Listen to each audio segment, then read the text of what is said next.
नमस्कार साथियों, स्वागत है आपका दृष्टि CUET की नई श्रृंखला में। आज के एपिसोड में रसायन विज्ञान विषय के अंतर्गत हम जानेंगे पदार्थ की भौतिक अवस्था में परिवर्तन के बारे में, व उनके क्या गुणधर्म होते हैं और परीक्षा में इससे संबंधित किस प्रकार के प्रश्न पूछे जा सकते हैं। तो चलिए शुरू करते हैं आज का यह एपिसोड। आपने पानी तो देखा ही होगा, बर्फ भी देखी होगी और पानी को उबलते हुए भी देखा होगा। तो क्या बर्फ और पानी दो अलग अलग पदार्थ हैं? नहीं, पानी, बर्फ और भाप, इन तीनों के अगर केमिकल कंपोजिशन की बात करें तो इन तीनों का रासायनिक संगठन H2O ही है। पानी, बर्फ या भाप, ये तीनों पदार्थ की अलग अलग भौतिक अवस्थाएं हैं। हिमांक, गलनांक, क्वथनांक और वाष्पीकरण आदि क्रियाएं पदार्थ की भौतिक अवस्था में परिवर्तन से संबंधित हैं। आज के इस वीडियो में हम हिमांक, गलनांक, क्वथनांक और वाष्पीकरण पर चर्चा करेंगे। तो सबसे पहले बात करते हैं हिमांक या फ्रीजिंग पॉइंट की। जब किसी पदार्थ की अवस्था द्रव से ठोस में परिवर्तित होती है तो जिस तापमान पर यह होता है उस तापमान को हिमांक कहा जाता है। कहने का अर्थ यह है कि हिमांक वह तापमान होता है जिस पर कोई तरल पदार्थ हिमीकृत हो जाता है या जम जाता है। पानी के लिए यह तापमान 0 डिग्री सेल्सियस या 32 डिग्री फ़ारेनहाइट होता है। प्रत्येक द्रव का हिमांक निश्चित होता है, अर्थात कोई द्रव किसी निश्चित ताप पर ही ठोस में परिवर्तित हो सकता है। हालांकि हिमांक का तापमान बाह्य दाब या एक्सटर्नल प्रेशर पर निर्भर करता है। दाब बढ़ने पर हिमांक कम हो जाता है। चर्चा को आगे बढ़ाते हैं और बात करते हैं गलनांक या मेल्टिंग पॉइंट की। गलनांक वह तापमान होता है जिस पर एक ठोस पदार्थ तरल अवस्था में परिवर्तित हो जाता है।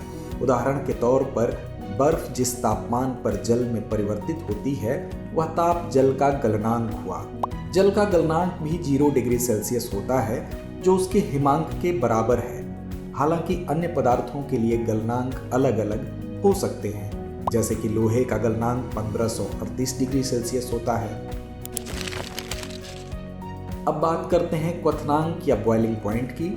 क्वथनांक वह तापमान होता है जिस पर एक तरल पदार्थ पूरी तरह से वाष्प अवस्था में परिवर्तित हो जाता है। यह वो तापमान है जिस पर किसी लिक्विड पदार्थ का वाष्प दाब वायुमंडलीय दबाव के बराबर होता है। क्वथनांक या बॉइलिंग पॉइंट पर दाब का भी प्रभाव पड़ता है। दाब अधिक होने पर क्वथनांक अधिक और दाब कम होने पर क्वथनांक भी कम हो जाता है। ऊंचाई के साथ वायुमंडलीय दबाव घटता है, अतः अधिक ऊंचाई पर क्वथनांक भी कम हो जाता है। चर्चा को आगे बढ़ाते हुए बात करते हैं वाष्पीकरण या इवेपोरेशन की। वाष्पीकरण वह प्रक्रिया है जिसमें तरल पदार्थ सतह से वाष्प अवस्था में परिवर्तित हो जाता है। यहाँ पर आपके जहन में यह प्रश्न उठेगा कि क्वथनांक और वाष्पीकरण तो फिर सेम ही है, लेकिन ऐसा नहीं है। दरअसल क्वथनांक एक निश्चित ताप पर होने वाली प्रक्रिया है, जबकि वाष्पीकरण के लिए कोई निश्चित तापमान की आवश्यकता नहीं होती है। वाष्पीकरण की गति तापमान, सतह क्षेत्र, वायु की गति और आर्द्रता यानी ह्यूमिडिटी पर निर्भर करती है।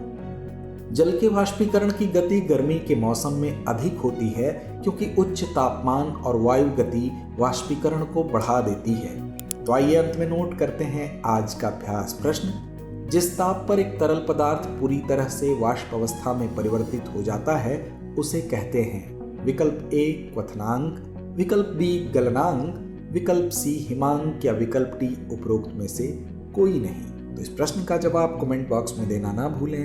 धन्यवाद।